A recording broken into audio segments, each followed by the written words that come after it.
संदर्भातली citizens amendment act अर्थात CAA संदर्भात पंतप्रधान मोदी मोठी घोषणा करणार होते. आपण काही वेळापूर्वी पाहिलं होतं. मात्र या संदर्भात आता मोदी सरकारनं मोठा निर्णय घेतलेला आहे. लोकसभेच्या तोंडावरती नागरिकत्व सुधारणा कायदा हा लागू करण्यासंदर्भात नोटिफिकेशन निघालेलं आहे. लोकसभेच्या तोंडावर मोदी सरकारनं हा मोठा निर्णय घेतलाय.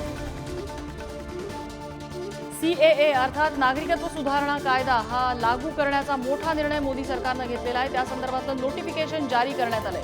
लोकसभेच्या तोंडावरती पंतप्रधान मोदी यांचा हा मास्टर स्ट्रोक असू शकतो. या कायद्यानुसार भारताचे शेजारी असलेल्या पाकिस्तान, अफगाणिस्तान आणि बांगलादेश या देशांमध्ये जे मायनॉरिटी आहेत त्या मायनॉरिटींना भारताचं नागरिकत्व घेण्यासंदर्भातल्या तरतुदी या कायद्यामध्ये आहेत. या कायद्यामधून मुस्लिम समाजाला वगळण्यात आलंय, कारण पाकिस्तान, अफगाणिस्तान आणि बांगलादेश हे तीनही देश हे मुस्लिम बहुल आहेत. मात्र या देशांमध्ये हिंदू, शीख, बौद्ध अशा धर्माचे नागरिक आहेत जे अल्पसंख्य आहेत. त्यांना भारताचं नागरिकत्व देण्यासंदर्भातला हा कायदा आहे, ज्याचं नोटिफिकेशन जारी करण्याचा निर्णय पंतप्रधान मोदींनी घेतला आहे. आणि हा कायदा नेमका काय आहे तो सुद्धा आपण समजून घेतलं पाहिजे.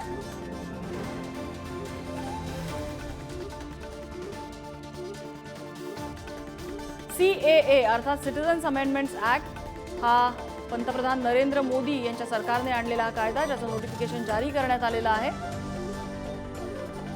आणि या कायद्यानुसार भारताच्या शेजारील देशातल्या मायनॉरिटीजना देशात नागरिकत्व देण्यासंदर्भात महत्त्वाच्या तरतुदी आहेत. शिवाजी काळे आपल्याला अपडेट देत आहेत. शिवाजी, सरकारकडनं अखेरीस नोटिफिकेशन जारी करण्यात आलंय.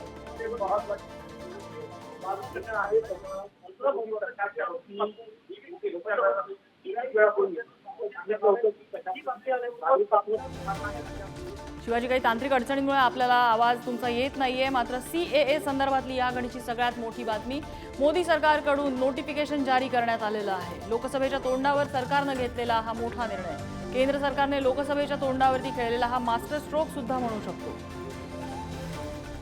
पश्चिम बंगाल सारख्या राज्यामध्ये यामुळे भाजपला काही प्रमाणात फायदा होईल असा अंदाज वर्तवण्यात आलेला आहे. नागरिकत्व सुधारणा कायदा लागू करण्यासंदर्भात केंद्र सरकारनं नोटिफिकेशन काढलंय. पुढच्या काही दिवसातच निवडणुकांच्या अधिसूचना निघतील आणि त्यानंतर आचारसंहिता लागू होईल. तत्पूर्वी मोठे निर्णय घ्यायचा धडाका सरकारनं सुरू केलेला आहे आणि लोकसभेच्या तोंडावरचा हा कदाचित सगळ्यात मोठा निर्णय म्हणायला हवा. CAA अर्थात नागरिकत्व सुधारणा कायदा लागू करण्यासंदर्भात केंद्र सरकारनं हे नोटिफिकेशन काढलंय. CAA कायदा लागू करण्यासंदर्भात सरकारचे गेले बरीच वर्ष प्रयत्न सुरू होते. मात्र देशभरातून त्याला मोठ्या प्रमाणात विरोध होत होता. ठिकठिकाणी निदर्शनं होत होती. दिल्लीच्या रस्त्यावर सुद्धा मोठ्या प्रमाणात निदर्शनं झाली. त्या ठिकाणी नागरिक ठिय्या मांडून बसलेले होते अनेक दिवस. आणि हा सगळा विरोध पाहता हा कायदा किंवा तो लागू करण्याची प्रक्रिया ही एकूणच बासनात गुंडाळली गेलेली दिसून आली. मात्र आता 2024च्या निवडणुकांच्या तोंडावरती मोदी सरकारनं हा एक मोठा स्ट्रोक खेळलेला आहे. हा मास्टर स्ट्रोक ठरणार का, येत्या निवडणुकांमध्ये आपल्याला कळेल. शिवाजी काळे आपल्याला अपडेट देत आहेत. शिवाजी, अखेर सरकारनं नोटिफिकेशन जारी केलंय. एक मोठा निर्णय निवडणुकांच्या तोंडावर. निश्चितपणे हा मोठा निर्णय आहे. त्याचबरोबर हा सगळ्यात मोठा प्रश्न असणार आहे की कोणाला नागरिकत्व दिलं जातं. जी माहिती मिळत आहे त्यानुसार 31 डिसेंबर 2014 पूर्वी पारशी, हिंदू, ख्रिश्चन या समाजातील लोक जे भारतामध्ये आलेले आहेत, खास करून पाकिस्तान, अफगाणिस्तान आणि बांगलादेश या राज्यातून आलेले आहेत. आणि ज्यांना हे लोक आले त्यांच्यासाठी आता नोटिफिकेशन निघालेलं आहे. आणि जे भारताचं रजिस्टर असतं त्याच्याकडे त्यांना आता अर्ज करावा लागणार आहे. ऑनलाईन पद्धतीने त्याचे पुरावे देखील द्यावे लागणार आहे. त्यामुळे आता हे अर्ज जे आहे ते दाखल केले जाणार आहे. मात्र सगळ्यात महत्त्वाचं म्हणजे आतापर्यंत अशा पद्धतीने पहिल्यांदाच नागरिकत्व दिलं जात नाही. कारण नागरिकत्व दुरुस्ती विधेयक जे आहे 1955 मध्ये वारंवार याच्यामध्ये दुरुस्ती करण्यात आली होती. त्यामध्ये जर आपण पाहिलं तर 1986, 1992, 2003, 2005, 2015 यावेळेस त्याच्यामध्ये दुरुस्ती करण्यात आली होती.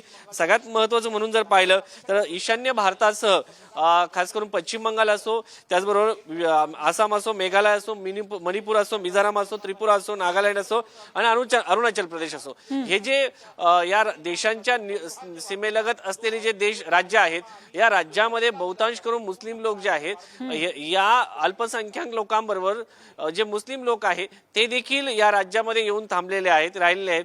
मात्र त्यांना नागरिकत्व मिळणार नाहीये, कुठेतरी या लोकांचा देखील एक मोठा प्रश्न निर्माण होणार आहे। खरं तर हा कॉन्फ्लिक्ट आहे।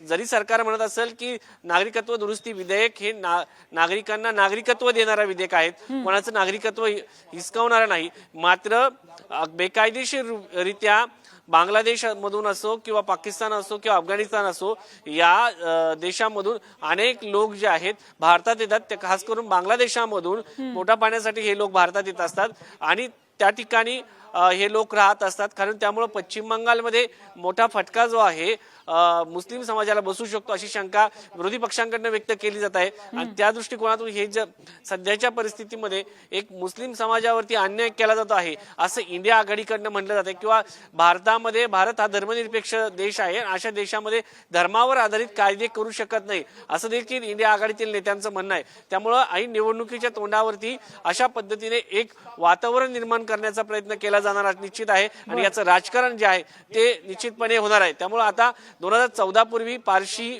मुस्लिम, हिंदू, ख्रिश्चन या समाजातील लोकांना एकीकडे आरक्षण नागरिकत्व मिळणार आहे, तर दुसरीकडे जर पाहिलं तर मुस्लिम समाजांसाठी जे 2014 नंतर असो किंवा त्या अगोदर भारतामध्ये आले आहेत त्यांना आरक्षण नागरिकत्व जे आहे ते दिलं जाणार नाही।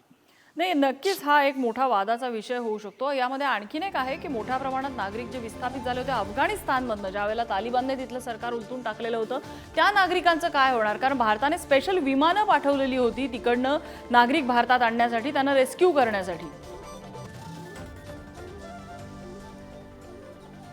त्यांना या कायद्याअंतर्गत सध्या तरी नागरिकत्व दिलं जाणार नाही, कारण कायदा जो सांगतो की 31 डिसेंबर 2014 पूर्वी जे नागरिक भारतामध्ये आलेले आहेत इतर देशातील त्याच लोकांना जे आहे नागरिकत्व दिलं जाणार आहे।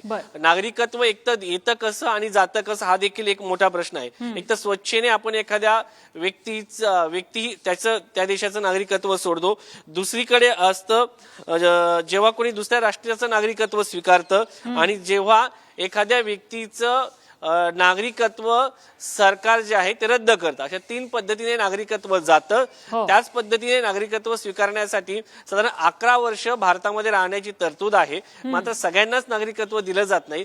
सगळ्यांची जी आहे तपासणी करून एखाद्या व्यक्तीला जे आहे ते नागरिकत्व दिलं जातं। अगदी, त्यामुळे सीएएच्या संदर्भात ही मोठी घटना मोदी सरकारने, केंद्र सरकारने हे नोटिफिकेशन काढलेलं आहे याच्या अंमलबजावणी संदर्भातला अपडेट्स घेत राहू। शिवाजी, धन्यवाद या माहितीबद्दल।